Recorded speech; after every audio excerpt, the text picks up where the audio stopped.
Multijoueur est cette semaine à la Cigale à Paris pour la 6e cérémonie des Pégases 2025. Le meilleur du jeu vidéo français est récompensé ce soir et le gradin vidéoludique de l'Hexagone aussi au rendez-vous. On va faire un tour des forces en présence, savoir qui sera élu meilleur jeu de l'année. C'est tout de suite dans Multijoueur, c'est parti.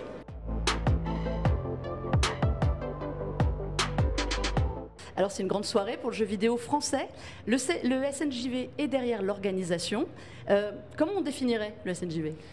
Le SNJV, donc c'est le syndicat national du jeu vidéo. On a à peu près une quinzaine d'années d'existence. Et en fait, nous, on représente les entreprises de développement françaises de jeux vidéo.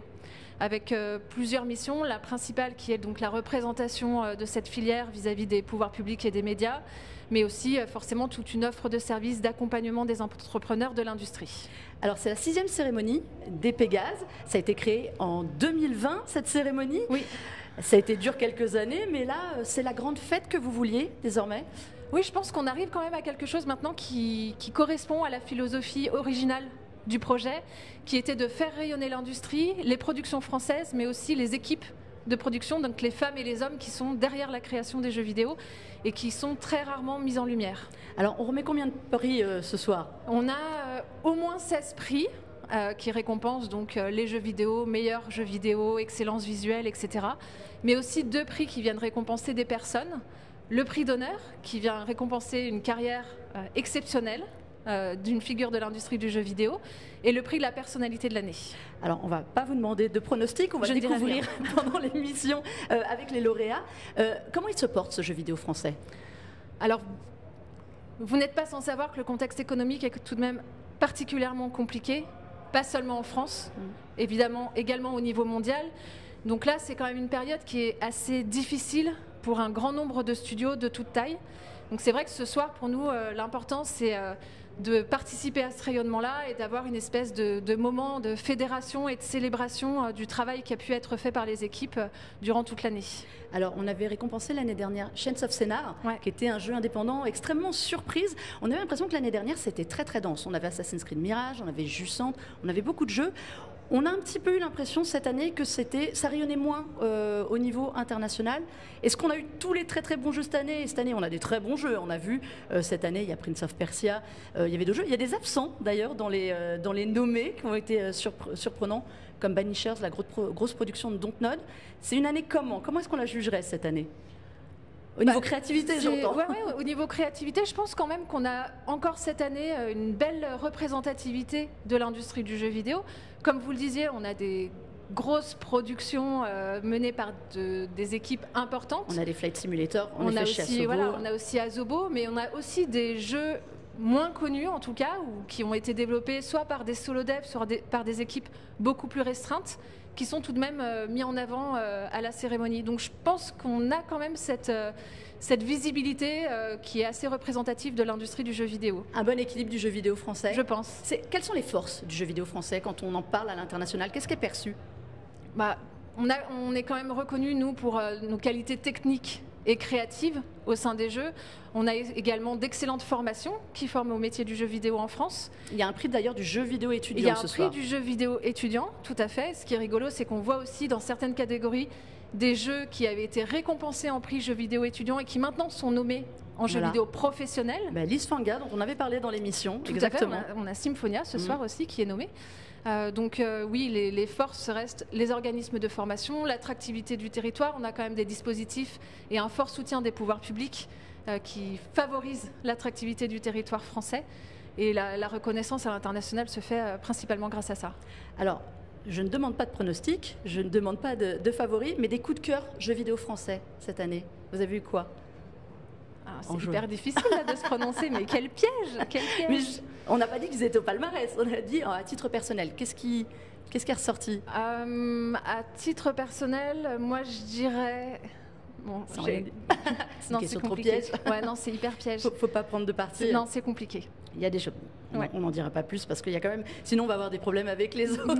Et je pense que le pronostic, ou en tout cas les gens qui monteront sur scène, vous ne serez pas particulièrement surprise. On va les voir défiler. Alors, il y a intérêt. Et ce qui est intéressant aussi, je pense, dans la cérémonie des Pégases, c'est qu'il n'y a pas de jury. En fait, ce sont vraiment les professionnels de l'industrie qui votent.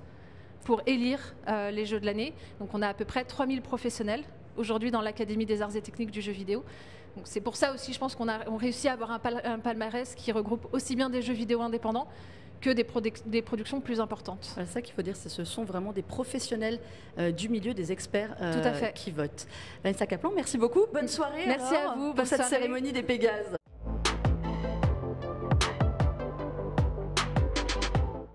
On est avec les vainqueurs du Pégase de l'innovation technologique. Alors, est-ce qu'il y avait vraiment surprise? Je ne suis pas sûre. L'équipe d'Asobo Studio pour Microsoft Flight Simulator 2024. Vous l'attendiez quand même, ce prix? Bon, on va pas mentir, oui, on espérait quand même. On espérait quand même, oui. Bah, en fait, je pense que la technologie, c'est quelque chose de particulièrement important sur Flight Simulator. Donc, donc on représente quand même la Terre en entier. On a rajouté la partie streaming a pris une part très importante dans l'expérience. On a aussi rajouté tout un système de génération de missions procédurales. Donc voilà, beaucoup de technologie qui sert à servir l'expérience. Oui, c'est d'autant plus important que c'est aussi une des plus grosses difficultés de Flight Simulator. C'est-à-dire qu'il y a énormément de recherche et développement. Quand on commence un titre comme Flight Simulator, on ne sait pas exactement dans quelle direction et comment il faut rechercher. Et il faut beaucoup de passion, beaucoup de patience dans les équipes de Lionel. La passion, vous avez pu la voir et Lionel est vraiment le premier ambassadeur. Et donc c'est toujours quelque chose qui est très difficile. Et donc parfois on nous reproche un produit pas forcément fini au niveau que la communauté aimerait avoir. Mais nous sommes toujours en train de travailler. C'est toujours depuis 10 ans maintenant, presque depuis 9 ans. C'est vraiment de l'amélioration en continu. On écoute les retours de la communauté. On essaie de donner le maximum encore aujourd'hui pour améliorer et apporter encore plus d'innovation. C'était facile après le précédent Flight Simulator qui avait quand même été aussi sacré jeu de l'année au Pégase. Alors c'était une autre cérémonie, Martial, on va pas se mentir. Oui. Là c'est quand même un peu plus vivant. On avait un peu la chance avec le premier Flight Simulator d'être attendu par personne. Flight Sim, c'était un peu une licence qui avait été laissée de côté quelque temps. Et on n'était absolument pas attendu, surtout pas à Asobo Studio. Moi, je me rappelle de la première présentation de Flight Simulator à Seattle, où les gens avaient vu le logo apparaître sur l'écran, le logo Asobo. Ils disaient mais qu'est-ce qu'ils viennent faire là-dedans, ces gens-là, quoi, ça n'a rien à voir. Et donc, nous n'étions pas attendus du tout. Là, il y avait une attente qui était bien différente. Je pense qu'avec le premier, on avait mis la barre assez haut déjà. Mmh. Et c'était difficile d'apporter du contenu avec un même décalage par rapport à l'opus précédent. Mais Lionel et son équipe ont énormément travaillé, notamment pour améliorer la qualité visuelle au niveau du sol. FlySim, avant, c'était un billard qui était très très chouette de haut, ce qui était très important pour un jeu de vol. Mais dès qu'il s'agissait de se poser, c'était un peu plus compliqué. Et on avait vraiment de grands champs tout plats. Ce qui était aussi pas forcément très bien, c'est que quand on apporte une carrière, on a envie que les gens aient besoin de choisir l'endroit où se poser. Et avec une des nouvelles technologies apportées par l'équipe de Lionel, on a apporté ce niveau de détail-là. Voilà, c'est une des autres innovations. Un très beau vol collectif. Ouais. Bah, félicitations à vous pour ce beau Pégase de l'innovation technologique et à toute l'équipe d'Asobo.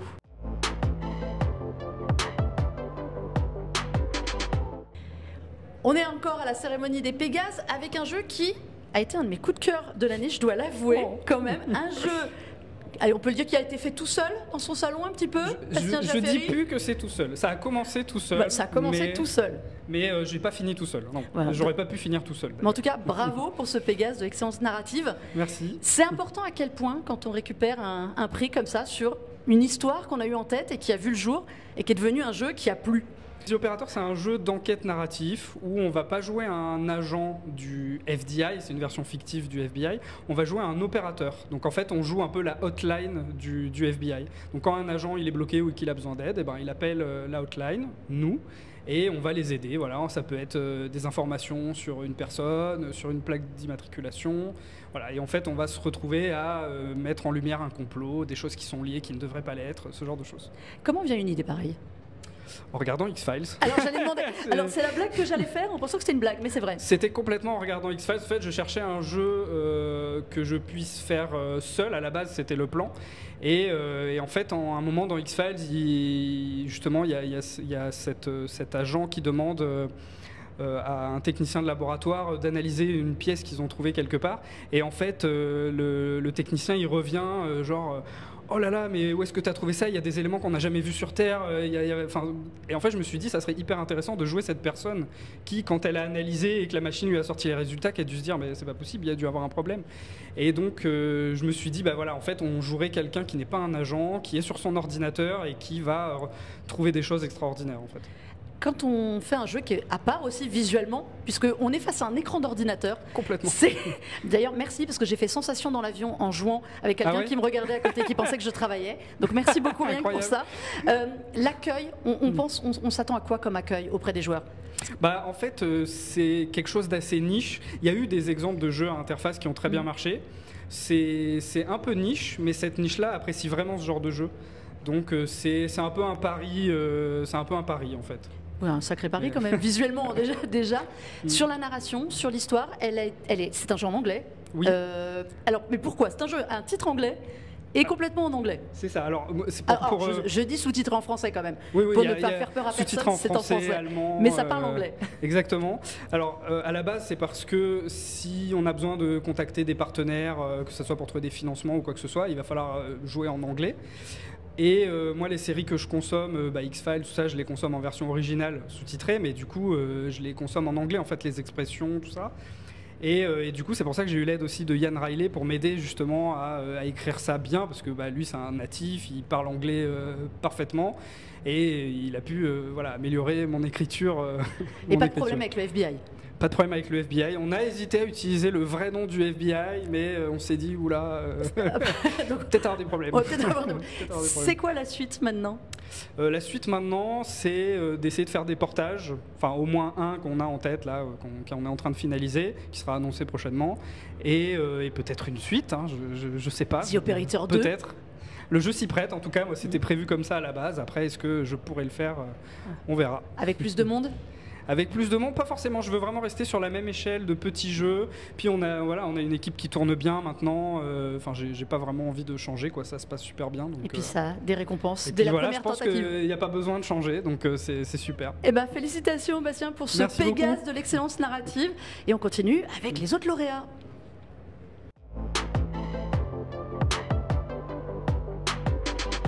Et bien voilà, on est avec l'équipe de Caravan Sandwich qui, là pour une fois, nous a rejoint avec 2 Pégases.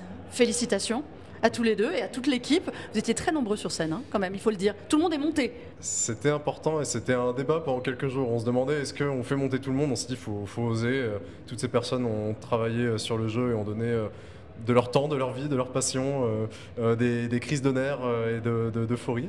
Alors malheureusement, tout le monde n'a pas pu monter parce qu'on a forcément aussi l'équipe de l'éditeur, mais en tout cas l'équipe de développement, tout le monde était là et on s'en félicite, vraiment très content d'avoir pu faire partager cette expérience avec tout le monde.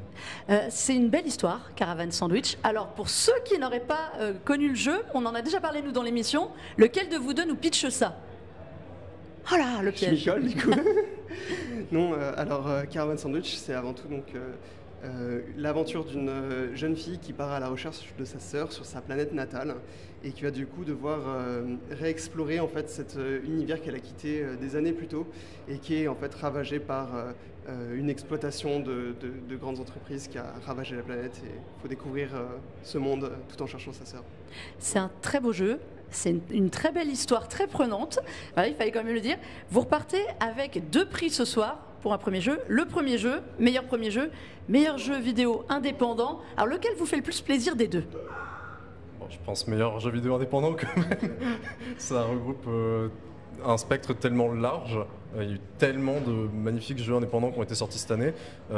J'aimerais reciter The Operator, qui je pensais allait nous rafler tous ces titres, mais c'est un jeu incroyable qui moi m'a fait vivre une expérience folle et qui je pense, je sais pas. Ah mais il faut être content aussi, c'est une belle histoire. Ouais, on est très très fiers de ça, c'est une consécration énorme. Je pense qu'on a eu du mal à réaliser que le jeu était sorti, que des gens y jouaient depuis presque 6 mois. Nous, on s'est un petit peu cachés dans nos grottes en laissant le temps passer. Et là, on réalise qu'en fait, les gens ont joué, les gens ont apprécié ce jeu, ça leur a parlé. On a reçu un dessin d'un enfant de 6 ans qui dit « J'ai adoré Caravan Sandwich, c'était trop drôle ». Et je pense que ça veut dire quelque chose. On a vraiment voulu que ce jeu puisse toucher plus de personnes possible. Et on se retrouve avec un spectre d'âge de personnes qui ont pu jouer et l'apprécier énorme. Donc c'est incroyable. Il y a des gens qui font beaucoup de bruit, autant que vous sur scène tout à l'heure. Il y a de la joie. Justement, l'accueil. Quand on fait son petit jeu comme ça et qu'on voit qu'il touche des gens, il touche l'industrie, votre industrie, c'est quand même une belle aventure. Est-ce qu'on s'attend à ce que ça démarre aussi fort ou pas? Parce qu'en effet, comme vous l'avez dit, le jeu 2024, mais c'est pas début d'année. Donc il a eu quelques mois de vie et c'est déjà le succès comme ça. Alors... Non, non, on s'attendait pas. Clairement, il y a eu. En fait, c'est aussi une consécration pour l'équipe parce qu'il y a eu vraiment des très hauts et des très bas. Et en fait, pendant longtemps, il y a des moments où vraiment on n'y croyait plus. C'était le jeu, on pensait que ça allait vraiment faire un flop gigantesque. Et quand on a sorti la démo, qu'il y a eu un engouement, c'était incroyable. Et qu'on a vu que ça parlait vraiment aux gens. Parce qu'en fait, on a mis tellement de nous-mêmes à l'intérieur de ce jeu que c'est un peu comme si on parlait à travers ça à des milliers de personnes et d'être aussi bien accueilli en fait par les joueuses et les joueurs. C'est vraiment une expérience formidable et ces deux prix, c'est la consécration pour l'équipe. J'ai rajouté un petit mot, c'est que sur la fin de la production, effectivement, comme disait Amy, on a eu des hauts et des très bas et on a eu du mal à y croire. Mais je suis très content et fier aujourd'hui de m'être battu pour garder la motivation de l'équipe. J'en ai ramassé plus d'un à la petite cuillère pendant le développement de ce jeu. Je leur ai dit, il faut y croire, il faut aller jusqu'au bout. Vous allez voir, ça vaut le coup. Et aujourd'hui, ça montre que je ne me suis pas trompé. Merci à tous les membres de l'équipe qui m'ont écouté. Ils ont cru jusqu'au bout et ça a marché. Voilà, c'est une belle aventure de Pégase. Donc on rappelle, meilleur premier jeu vidéo indépendant. Félicitations. Merci beaucoup. Et donc, bonne aventure encore en caravane alors, la suite ou pas? On va voir. Pour les vacances d'abord. Merci beaucoup à tous les deux.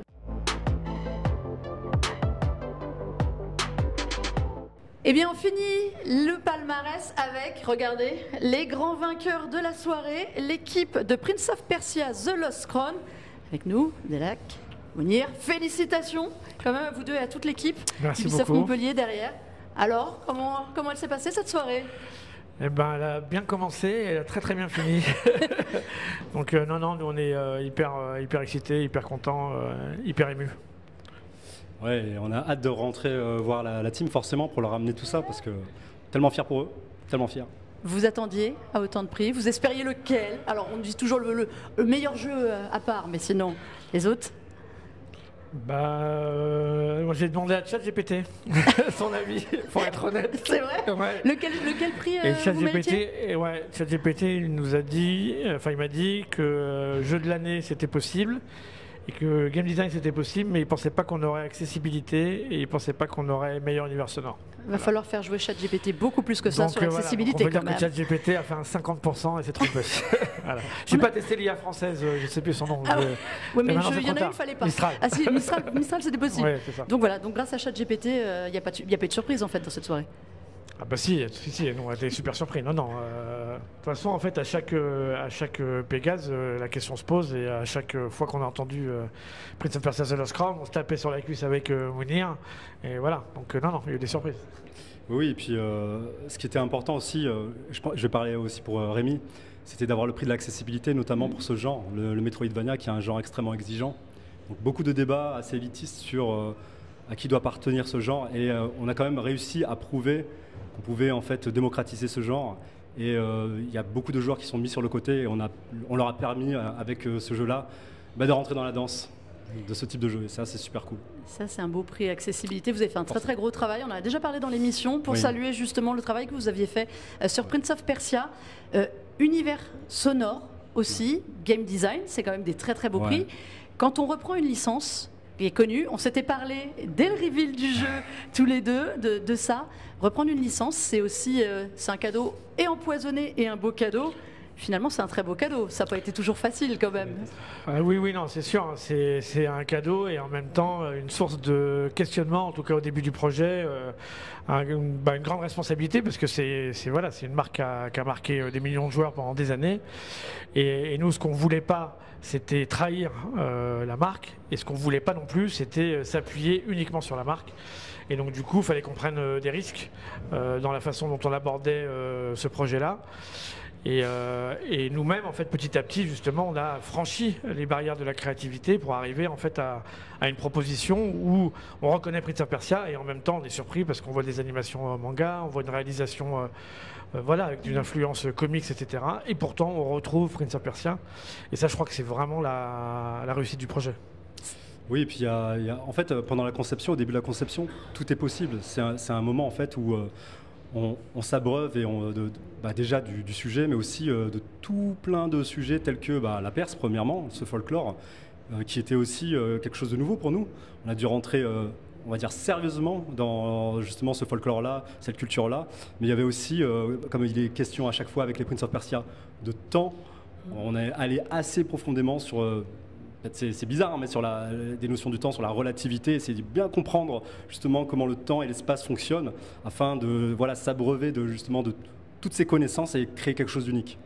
Vous aviez eu la reconnaissance des joueurs qui avaient fait, malgré ce qu'on avait dit, les interrogations du début, de ce héros qui n'était pas, comment on va dire, réglementaire dans la franchise.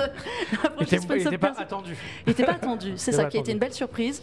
Là, vous avez la reconnaissance de l'industrie. Aussi, pour cette aventure qui a été très particulière pour vous, c'est les deux pendants dont on rêve absolument quand on fait un jeu. Ah bah oui, surtout que, non, bien sûr, reconnaissance des joueurs, et puis là on était sur le canal de Julien Chiez, on voyait beaucoup de cœur, tout le monde était hyper content, donc on sent aussi que il y a une communauté derrière qui est très content ce soir qu'on ait eu ces prix-là, donc ça fait très plaisir. Et puis effectivement la reconnaissance des professionnels qui ont voté massivement, on peut dire, pour Prince of Persia, et ça fait super plaisir effectivement, d'avoir des experts de l'industrie qui reconnaissent le travail qu'a fait l'équipe, quoi. Oui, et puis avant d'être des développeurs, on est des joueurs, et donc avoir la reconnaissance de nos pairs, donc de ceux qui jouent, c'est toujours le plus important. Donc là, vous avez eu tout ce soir, les messages d'amour chez Julien, les messages d'amour de l'industrie. Ouais. Bon, alors est-ce qu'on va avoir le fin mot de l'histoire de ce héros? D'où vient-il? Ce que je peux, j'ai pas le nom d'excellents justement youtubeurs qui ont fait des analyses très poussées. Et franchement, en tout cas, ce que je disais sur scène tout à l'heure, il y a des passionnés du jeu qui ont vraiment été très loin, qui ont lu tous les lore items, qui ont fini toutes les quêtes et dans lequel il y a beaucoup d'indices qu'on donne dans le jeu. Et donc il faut aller écouter ces gens-là parce qu'ils disent beaucoup de choses intéressantes. Mais c'est pas à moi de vous dire ce qu'ils disent. Quand ça va au-delà du jeu que vous avez créé, c'est vraiment une lettre d'amour des joueurs aussi à ce Prince of Persia. Voilà. 4 trophées ce soir, rien que ça. Bon, vous êtes parmi quand même les plus récompensés. Hein. Vous avez conscience. Oui. Non, et franchement, c'est... De l'histoire des Pégases, vous êtes quand même... Dans le bon trio de tête. C'est un privilège. Donc félicitations à vous, félicitations à toute l'équipe de Prince of Persia, The Lost Crown. Sacré meilleur jeu de l'année, rien que ça.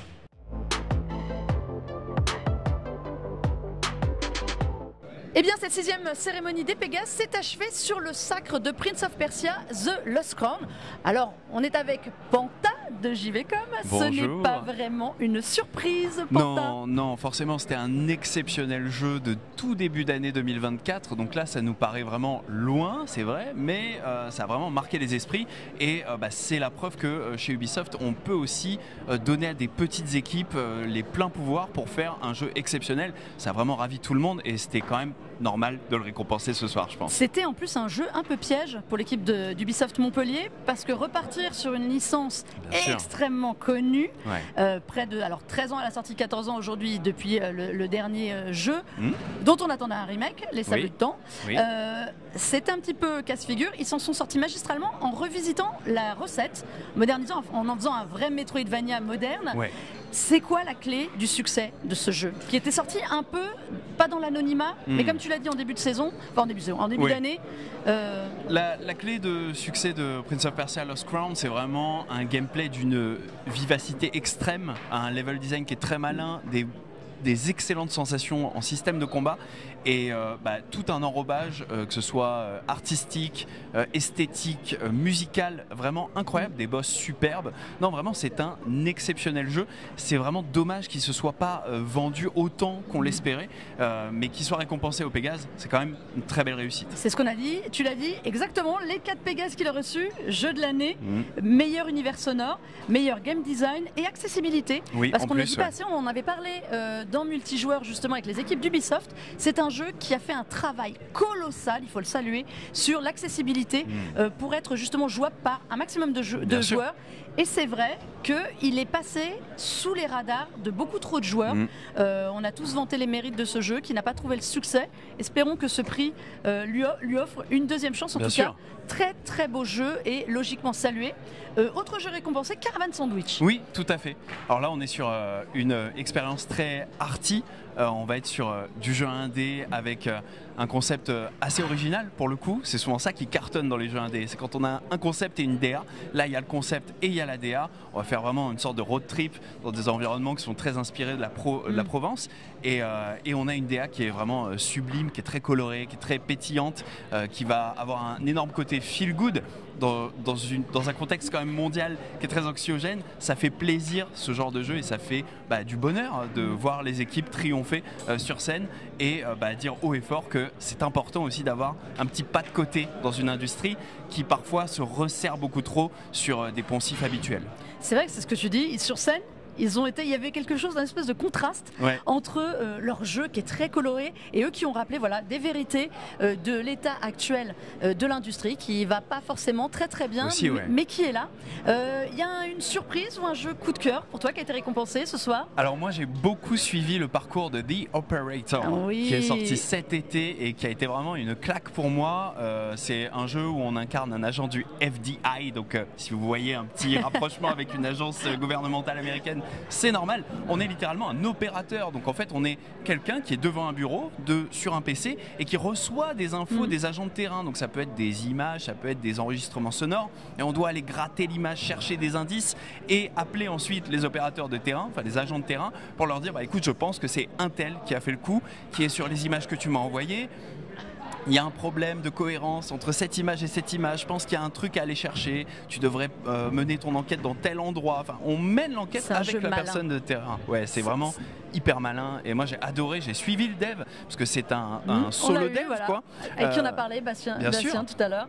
Et il était vraiment hyper ému de sortir son premier jeu et vraiment il communiquait avec nous sur Twitter très régulièrement pour dire là j'ai tenté de faire tel truc, n'hésitez pas à me faire des retours sur la build que je vous ai envoyée. Donc on a un peu pris part nous aussi au développement du jeu au cours de sa création. C'est super intéressant. C'est un peu ton Pégase à toi aussi quelque part. Vraiment c'était très cool et je suis un peu triste pour Julien Éveillé qui a sorti Threshold qui est un jeu avec un fort message aussi écolo. Si jamais vous voulez le faire, n'hésitez pas, ça coûte moins de 10 €, ça vous tient en haleine pendant 1 heure. Il y a un message qui est très très fort, très surprenant et qui est hyper cool, quoi. C'est vraiment très rafraîchissant de voir des high concepts, des one shot comme ça qui vont marquer l'industrie et c'est cool qu'il ait fait partie déjà des nommés, c'était un gros honneur, une belle histoire. Est-ce qu'on n'a pas récompensé en meilleur jeu vidéo étranger le plus francophone ou francophile ou français finalement de tous les jeux qui a damé le pion à Final Fantasy VII Rebirth? Space Marine, quand même, Space Marine 2, Warhammer 40 000, toi ça te parle un petit peu? Évidemment, j'ai adoré le jeu. Personnellement, je fais quelques figurines, je peins comme un cochon, mais c'est pas grave.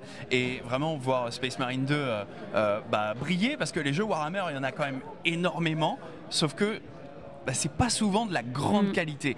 Et cette année, on a été vraiment gâtés. On a eu Space Marine 2, on a eu Rogue Trader aussi, qui est un sorte de de Baldur's Gate un peu old school, mais ambiance Warhammer 40 000. Donc c'est très très cool que la franchise soit remise sur le devant de la scène. On a eu aussi un épisode sur la série Amazon qui est dédié du coup à Space Marine. Et puis on a un projet aussi avec Henry Cavill qui est en cours de route. Donc c'est cool de voir des vieilles licences, vraiment le hobby d'il y a 30, 40 ans, qui reviennent sur le devant de la scène et qui prouvent que on peut construire des trucs très qualitatifs, y compris en jeu vidéo avec Space Marine 2. Est-ce que ça aurait dû être un jeu français? Est-ce qu'il aurait dû être jeu vidéo français de l'année? Parce que c'est un jeu édité par Focus. Oui, bien sûr, mais ils sont à l'édition. Le studio qui développe ça, c'est des Américains, Saber, me semble-t-il. Ouais. Donc c'est pour ça. Écoutez, on les récompense, c'est déjà super cool. Et puis parce qu'on a aussi des éditeurs français qui sont très réputés dans le milieu. On l'a vu, on a Focus, on a plein, on a Ubisoft, on a Microids aussi, qui a eu les fourmis, qui a eu l'excellence visuelle aussi. Bien sûr. Logiquement récompensé Tower 5 pour le jeu. On a vraiment beaucoup de grosses structures qui permettent à des jeux d'éclore avec des budgets, avec du suivi, avec de la production. On a des producteurs qui sont formidables en France et c'est très cool de les récompenser aussi. Voilà, donc c'est vrai, le sacre de Prince of Persia, c'est peut-être la plus petite équipe qui a été récompensée, ou le jeu le moins ambitieux depuis longtemps, enfin, un petit peu ambitieux quand même. Mais les fourmis, c'est très cool aussi qu'ils aient brillé, parce que les fourmis, mine de rien, on s'en rend peut-être pas compte nous en France, mais ça a brillé à l'international. C'est ça qui est ouf de se dire, c'est que des Jeff Keighley par exemple, c'est-à-dire des producteurs qui font les plus grandes cérémonies de jeux vidéo au monde actuellement, ont posté avec grand plaisir les trailers des fourmis et tout en disant regardez ce que font ces équipes françaises, c'est incroyable, ça a une tronche. On n'a jamais vu ça dans le jeu vidéo et c'est une petite équipe française qui fait ça avec un petit éditeur entre guillemets français qui gère ça. Tout petit studio de La Rochelle, Tower 5. Merci Pantin pour ce débrief. C'est un plaisir. Voilà. Merci à tous d'avoir suivi ce multijoueur délocalisé à la Cigale pour la bonne cause quand même, il faut le dire. Belle salle en plus. Belle salle, belle cérémonie. Et puis, si vous ne l'avez pas fait, on n'arrêtera pas de vous le dire, allez jouer à Prince of Persia. Voilà, The Lost Crown. En tout cas, vous pouvez retrouver cette émission en multidiffusion sur Tech & Co, en replay sur le site Tech & Co, sur la chaîne YouTube et évidemment en podcast absolument partout. Et on se retrouve la semaine prochaine dans notre studio, beaucoup plus au calme, pour parler jeux vidéo et des sorties qui arrivent. Allez, ciao, jouez bien.